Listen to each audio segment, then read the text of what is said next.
Lily Morgan was 12 years old when she first saw the stars up close. She pressed her small hands against the window of the transport ship and watched the colors of space move past her like a painting come to life. Her father stood behind her, his hand resting gently on her shoulder. "It's beautiful, isn't it?" Kevin Morgan said softly. "It's the most beautiful thing I've ever seen," Lily whispered back. Kevin Morgan was Earth's ambassador to the Galactic Council. He had worked for 15 years to reach this position. Humanity had only joined the galactic community 30 years ago, and they were still considered newcomers. Some alien species had been traveling between stars for thousands of years. To them, humans were like children who had just learned to walk. The council station appeared ahead of them. It was massive, bigger than any city on Earth. Thousands of ships moved around it like insects around a hive. Lily's eyes went wide with wonder.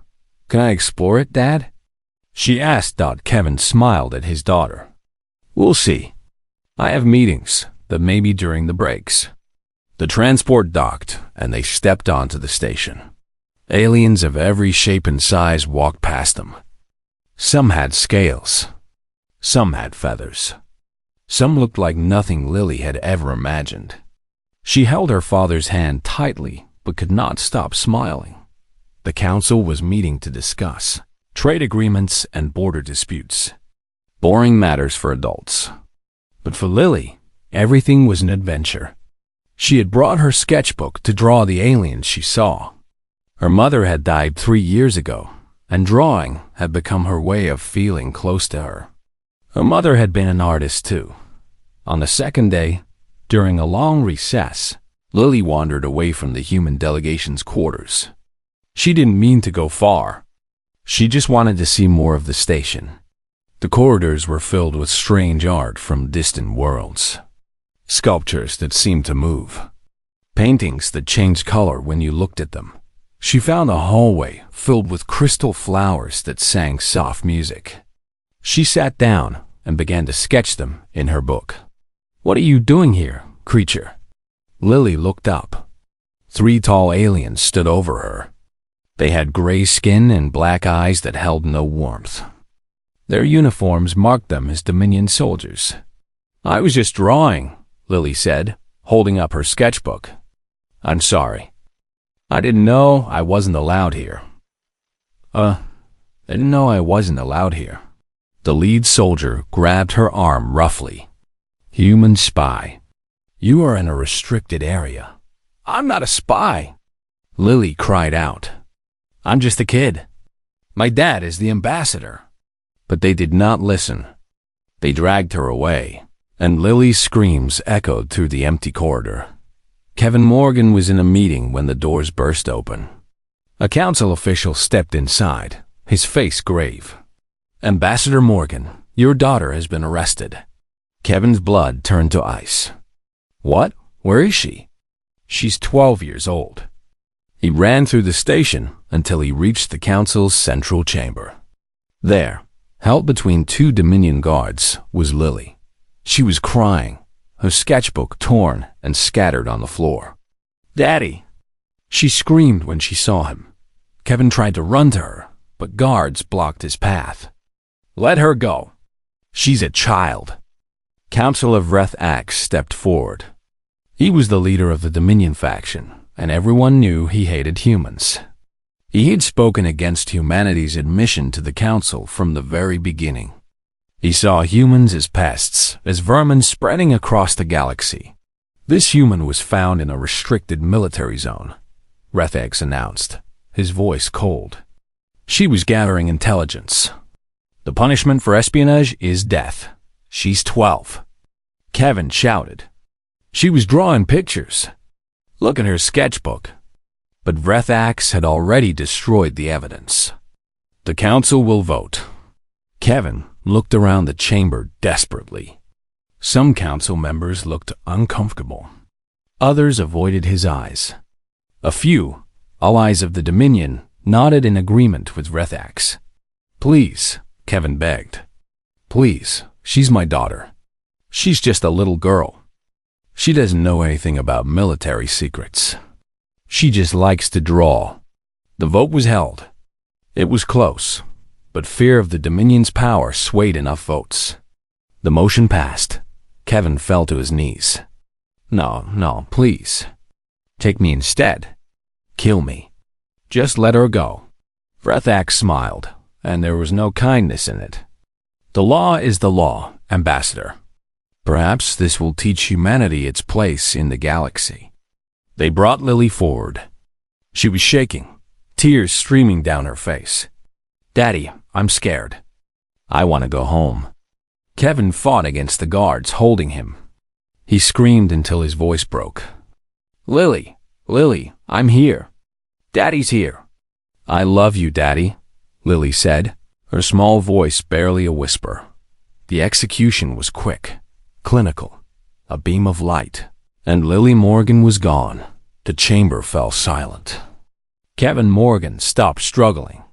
He walked slowly to where his daughter had stood and picked up the one page of her sketchbook that had survived. It was a drawing of Earth, with the words "Home" written underneath in her careful handwriting. He held his daughter's last drawing to his chest and looked at Rethax.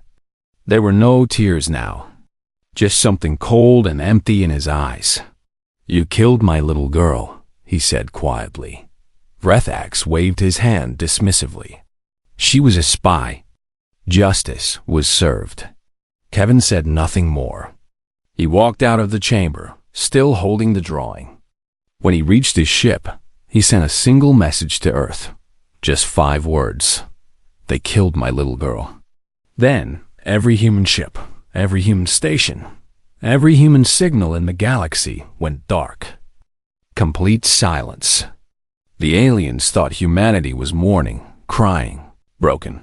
They did not understand that the silence was not grief, that it was preparation. In the council chamber, some members began to feel uneasy.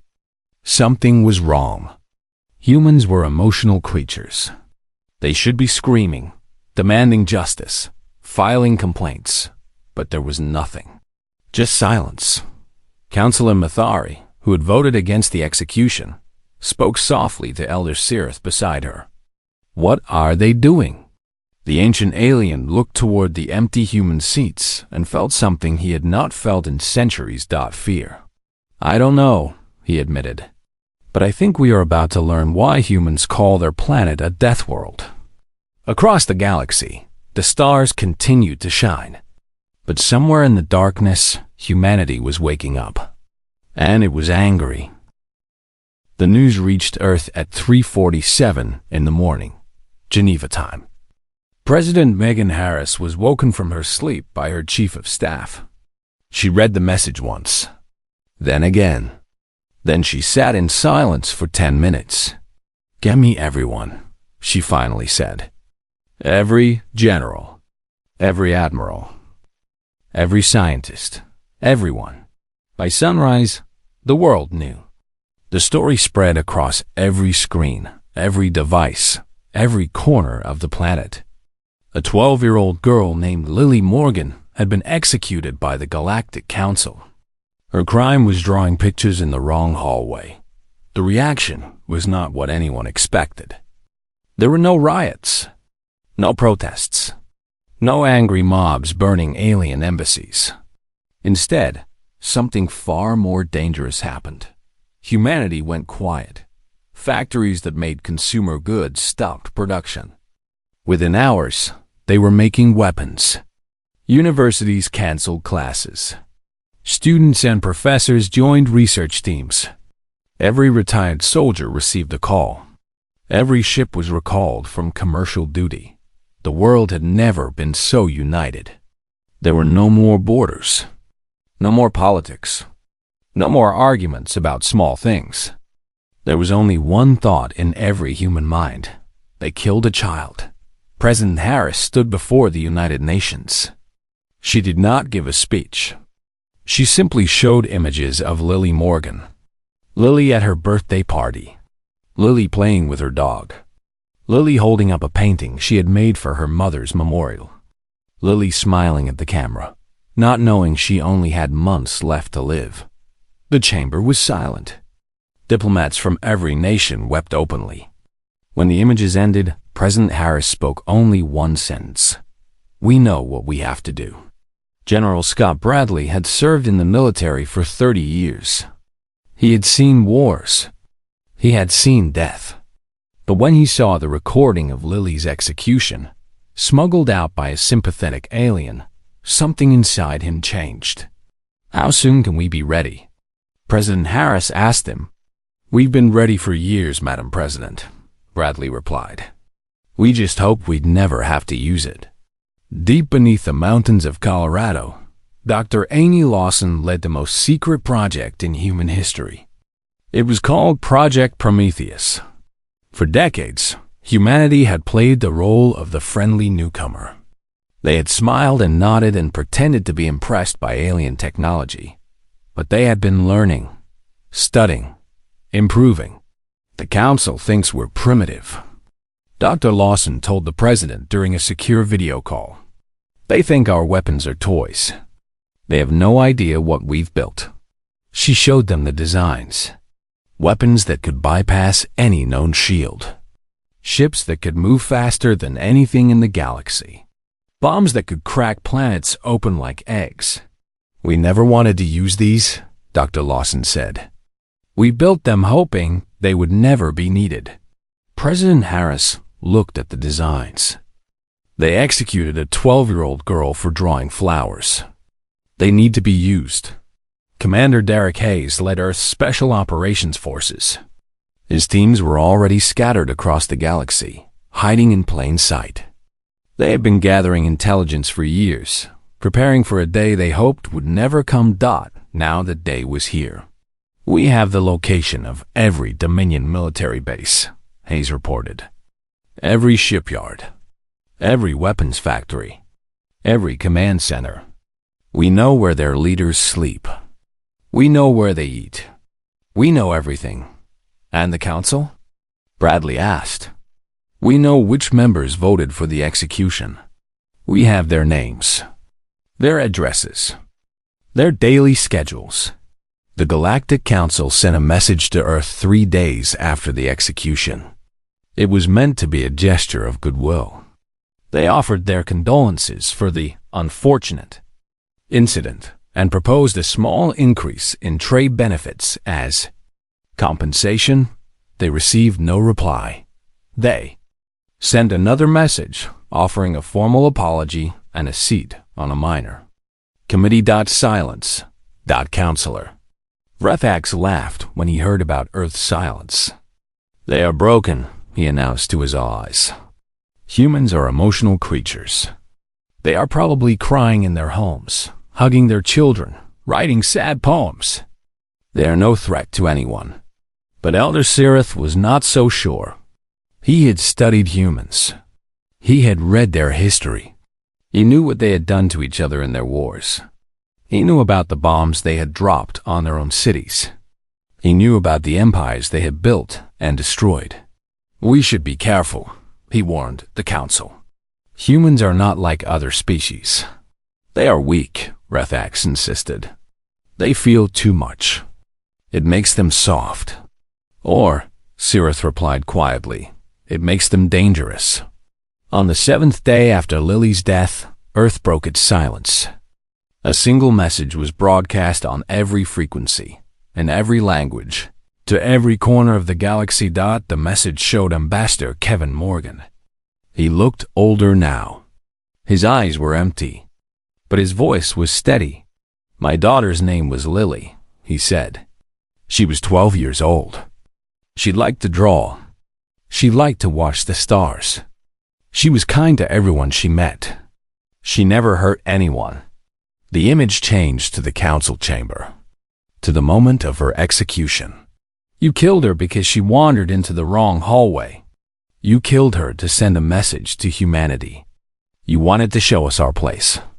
Kevin Morgan looked directly into the camera. Message received. The screen went black. Then 5 words appeared, white letters on a dark background. "You took our child. Now we take everything. Across the galaxy, alarms began to sound. Sensors detected movement at the edges of Dominion space. Not one ship. Not 10 ships. Not 100 ships. Thousands. Counselor Retaliate received the reports in his private chamber. For the first time, his hands trembled. How many ships do the humans have? He demanded. His aide checked the data twice before answering. More than we thought possible, Counselor. Far more. That's impossible. They're a young species. They don't have the resources. It appears, the aide said carefully, that they have been preparing for this for a very long time. On the bridge of the SS Vengeance, Captain Ryan Brooks looked at the stars ahead. Somewhere in that darkness was the Dominion. Somewhere was the species that had murdered a little girl for drawing pictures. All ships report ready, Captain, his tactical officer reported. Brooks thought of his own daughter at home.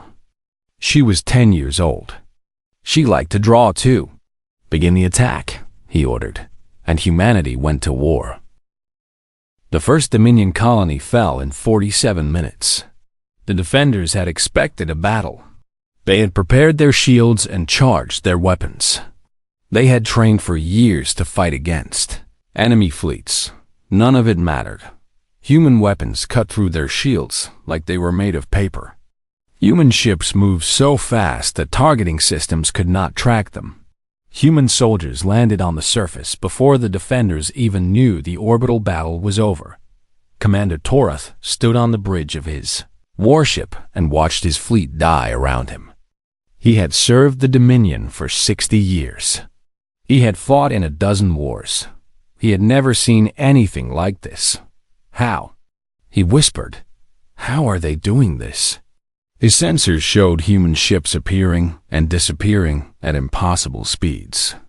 There, weapons fired beams of energy that no Dominion scientist had ever seen before. Every defensive measure failed. Every counterattack missed. In 3 hours, the Dominion lost more ships than they had lost in the last century of warfare combined. Captain Ryan Brooks commanded the assault from the bridge of the SS Vengeance. Lieutenant Chloe Martin stood beside him, coordinating the movements of 200 ships with cold efficiency. Shipyard Alpha is destroyed, she reported. Shipyard Beta will be in range in 4 minutes. Any survivors? Brooks asked. We're detecting escape pods. Other species only. The Dominion military personnel went down with their stations. Brooks nodded. Humanity had made a decision early in the war. They would not harm innocent species who happened to live in Dominion space. They would evacuate civilians. They would spare non-combatants. But for the Dominion military, there would be no mercy. The Galactic Council called an emergency meeting. Species that had not spoken to each other in centuries sat in the same chamber. The fear was visible on every face. The humans have destroyed 12 Dominion systems in 3 days, the Council Secretary announced. Their fleet is advancing toward the Dominion core worlds. Councilor Retaliate stood, his gray skin pale with stress. The Council must honor our defensive treaties. You must send your fleets to help us. Elder Sirith shook his head slowly. The humans have made it clear. They are only attacking the Dominion. Any species that joins the fight will face the same fate. Cowards, Rethiz shouted. You would abandon us? You killed a child, Councilor Mathari said quietly. You knew what you were doing. You wanted to send a message. Well, the humans have sent their reply. Rethax turned to her with hatred in his eyes. You voted against the execution. You are a traitor to the Council. I voted against it because it was wrong, Mathari replied. And because I read human history, I knew what they would do. You didn't listen. The Council voted. Not a single species agreed to help the Dominion. They were alone. On the Dominion colony world of Wrath Prime, Commander Derek Hayes led his special operations team through the streets of the capital city. The Dominion garrison had surrendered after their orbital defenses fell. The city was quiet. An alien child peeked out from behind a building. Not Dominion.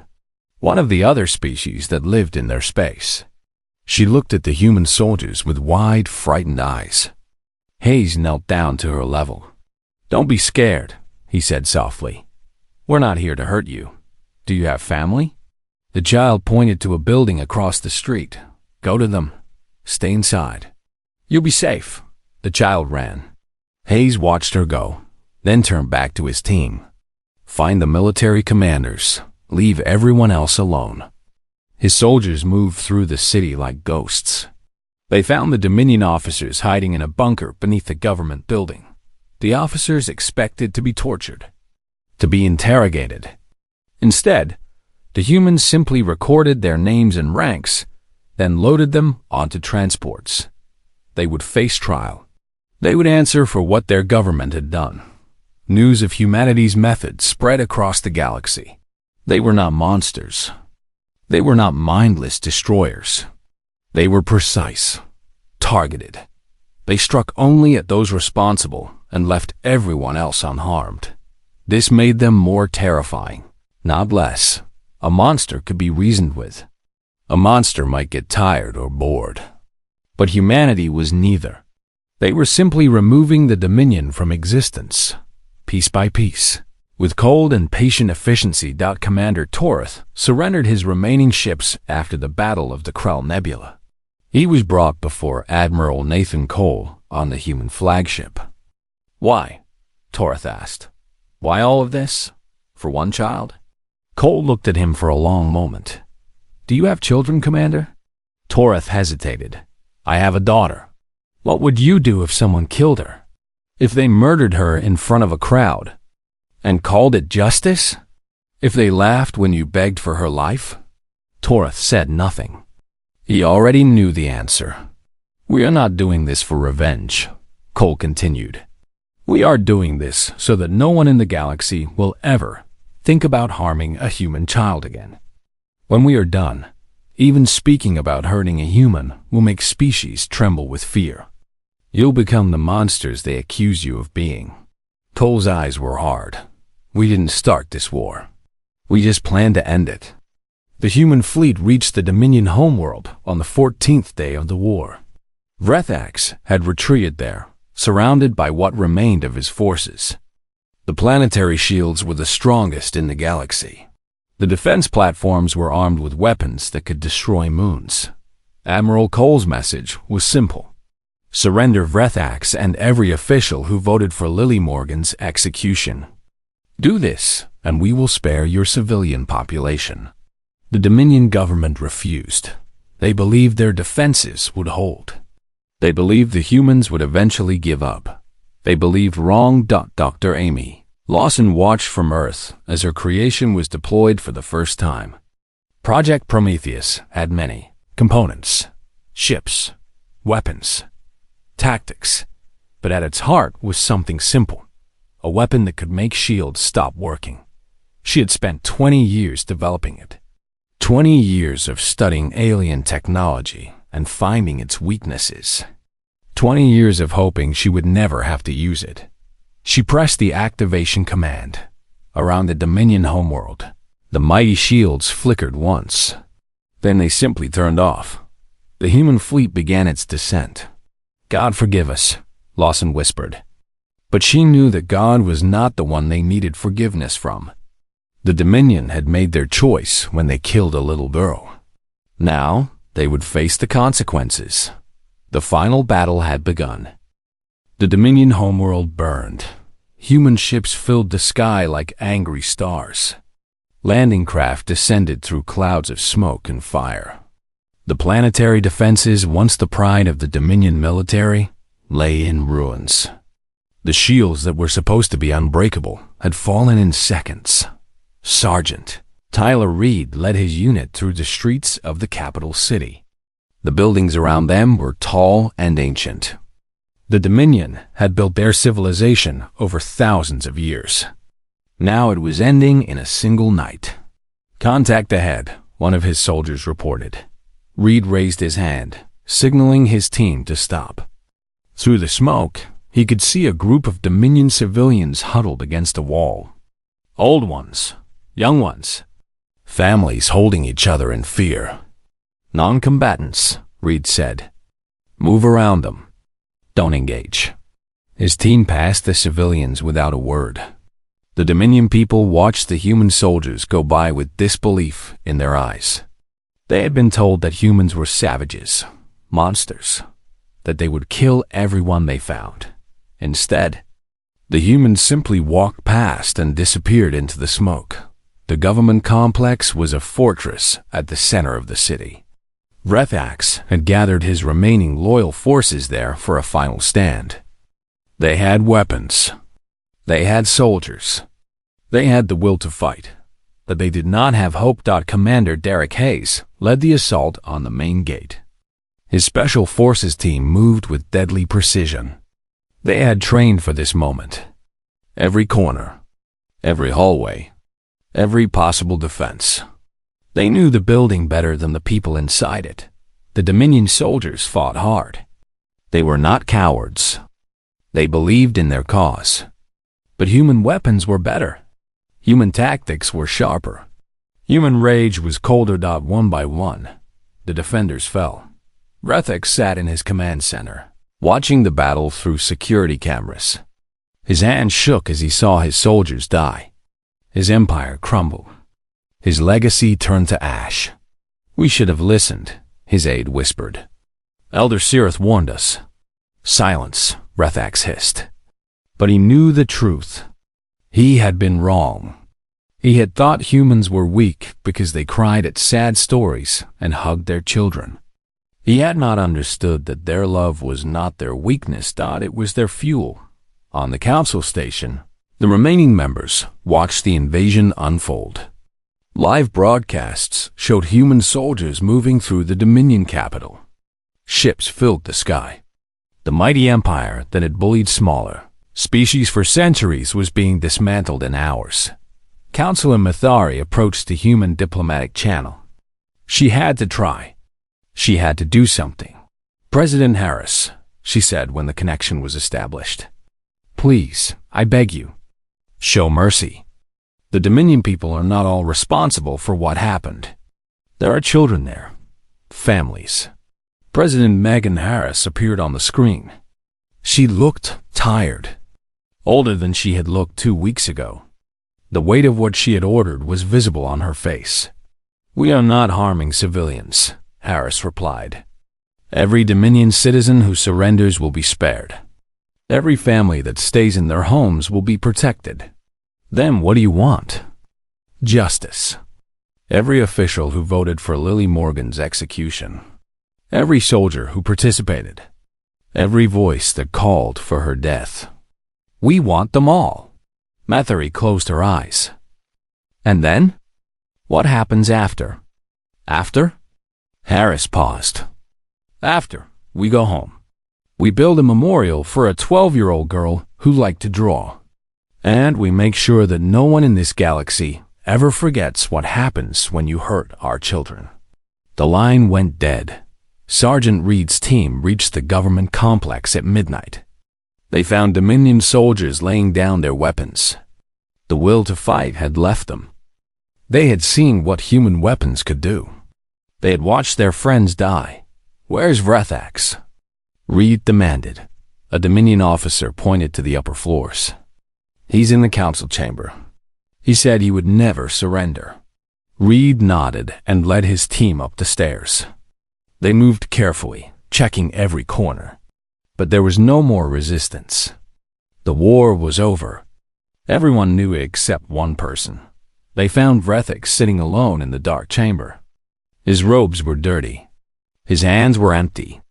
The great leader of the Dominion looked small and broken. You can't kill me, he said as the humans surrounded him. I am a member of the Galactic Council. There are laws. Reed looked at him with cold eyes. You executed a 12-year-old girl for drawing pictures. Don't talk to me about laws.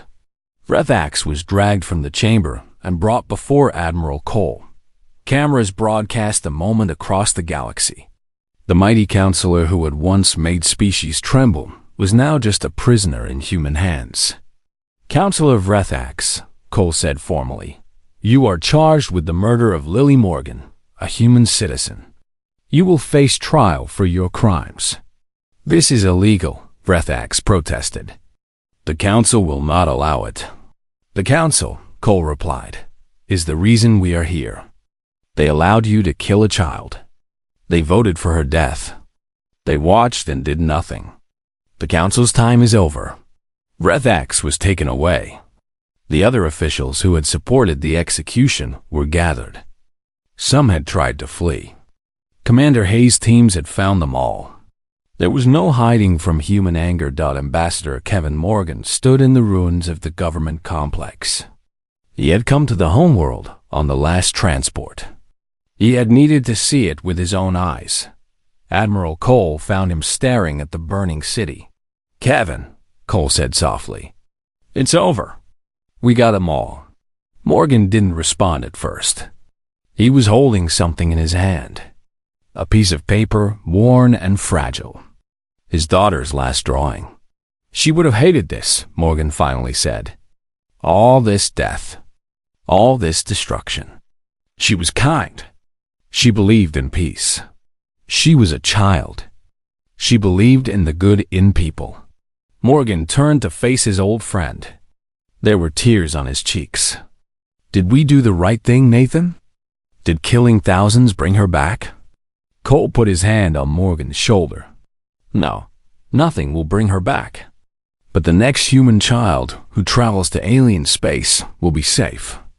No one will ever touch them. No one will ever dare. Is that enough?" Cole didn't answer. He didn't know. The trials began the next morning. Human judges. Human laws. One by one, the officials who had voted for Lily's death were brought forward. They offered excuses, explanations. They blamed each other. They blamed the system. The galaxy watched in silence. Every species saw what happened when you harmed humanity's children. Every leader, every council, every government understood the message. Humans were not to be tested. The punishment was announced on the final day. Every official who had voted for the execution would face the same fate as Lily. Quick, clean, final. Vrethax was last. He stood before the human tribunal and finally looked afraid. "Please," he whispered. "Mercy." Ambassador Morgan sat in the front row. He looked at the alien who had killed his daughter. He remembered Lily's last words. Her smile. Her drawings. He stood and walked away. He could not watch. He would not give Vrethax that satisfaction. The sentence was carried out. The Dominion was no more. And somewhere among the stars, a little girl's memory became the most protected thing in the galaxy. The human fleet arrived at the Council Station on a Tuesday. 3,000 ships surrounded the massive structure, their weapons armed and ready. The greatest military force the galaxy had ever seen, assembled for one final meeting. Admiral Nathan Cole broadcast a single message to the station. "The Galactic Council will surrender all members who voted for the execution of Lily Morgan. You have 1 hour." Inside the station, panic spread like fire. Council members ran through the halls, searching for escape routes. Some tried to hide. Others begged their governments for protection. A few sat in their chambers and waited for the end. Elder Sirith did none of these things. He walked calmly to the docking bay where human shuttles were landing. He was old. He had lived for over 1,000 years. He had seen empires rise and fall. He had watched species destroy themselves in foolish wars, but he had never seen anything like humanity. Commander Derek Hayes stepped off the first shuttle, his soldiers fanning out behind him. Sirith approached him alone, unarmed, his ancient hands raised in peace. "I did not vote for the child's death," Sirith said, "but I did not stop it either. I was silent when I should have spoken. For that, I will accept whatever judgment you offer." Hayes looked at the old alien for a long moment. "You're the one who warned them. You told them what would happen. I did. They didn't listen. Why not? Sirith's eyes were sad. Because they saw your kindness and thought it was weakness.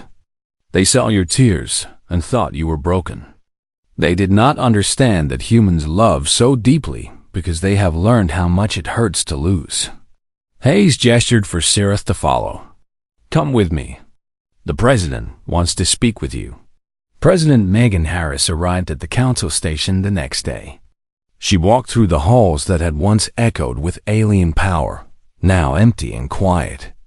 Her footsteps were the only sound. The council chamber was full when she entered. Every surviving member sat in their seats, waiting. Some were angry. Some were afraid. All were watching the human who had brought the mightiest alliance in galactic history to its knees. Harris stood at the center of the chamber. She did not speak right away. Instead, she activated a holographic display. An image appeared above her head. It was Lily Morgan, not the pale, frightened girl from the execution video. This was Lily at home. Lily laughing in her garden. Lily holding up a painting of a sunset.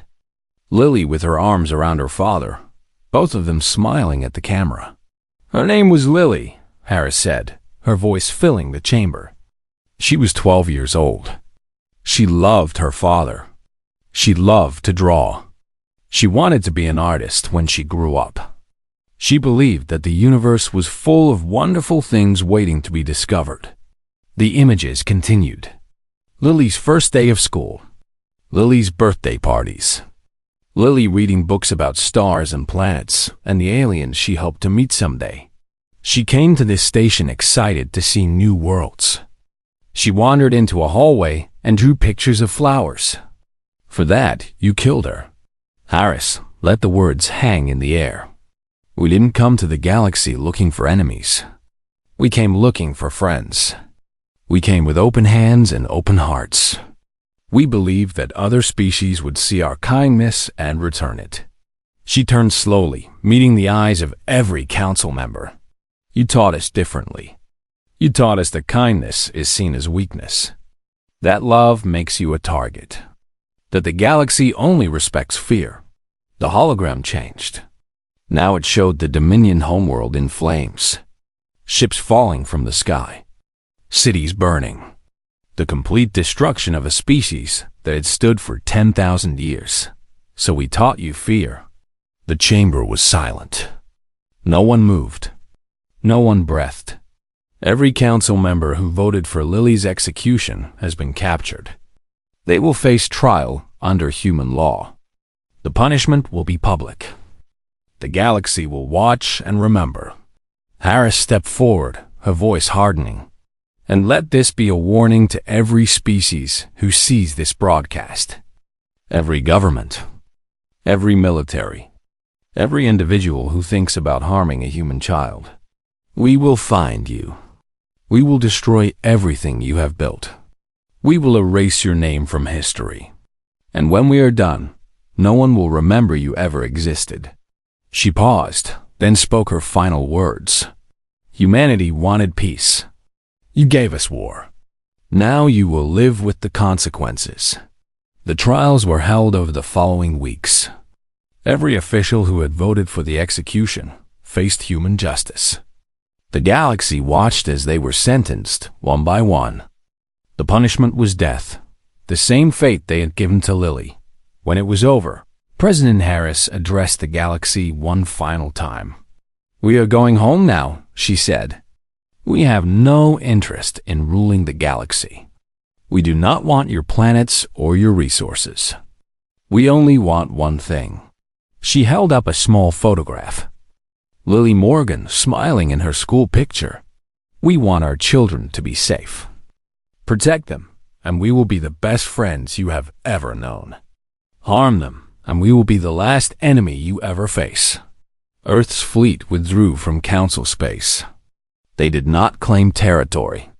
They did not demand tribute. They simply went home, leaving behind a galaxy that would never be the same. On Earth, a memorial was built in Geneva. A garden filled with flowers from 100 different worlds. At its center stood a statue of a little girl holding a sketchbook, looking up at the stars with wonder in her eyes. Ambassador Kevin Morgan visited the memorial every day. He would sit on a bench and talk to his daughter, telling her about his day. Sometimes he would bring new flowers. Sometimes he would just sit in silence, remembering. One day, Elder Sirith came to visit. He approached Morgan slowly, his ancient body bent with age. "May I sit with you?" he asked. Morgan nodded. They sat together in silence, watching the sun set over the garden. "I'm sorry," Sirith finally said. "For everything." Morgan didn't respond at first.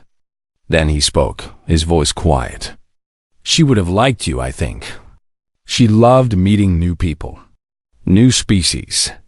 She believed everyone had something beautiful inside them. She sounds remarkable. She was." Morgan smiled sadly. "She was the best of us. And we burned a galaxy to avenge her. I don't know if she would have wanted that." Sirith considered this. "Perhaps not. But because of what you did, no human child will ever be harmed again. Every species in the galaxy knows the price. Is that worth it? All those lives?" "I don't know," Sirith admitted. "But I know this. Your people showed the universe something it had forgotten. That love is not weakness. That protecting the innocent is worth any cost. That kindness and strength can exist in the same heart." Morgan looked at the statue of his daughter. The sun was setting behind it, painting the sky in shades of orange and gold. "They called us primitives," he said. "Emotional, weak. And now?" Morgan thought of his daughter's smile, her laugh, the way she saw beauty in everything. Now they know the truth. Our love is what makes us human, and it's what makes us unstoppable. The stars came out above the garden. Somewhere out there, a galaxy was learning to live in a new age. An age where humanity was no longer the young species. Everyone ignored that they had become something else. Protectors, avengers. A promise written in fire and blood. Touch our children. And we will end you. Not because we are monsters, because we are parents. And that makes us so much worse.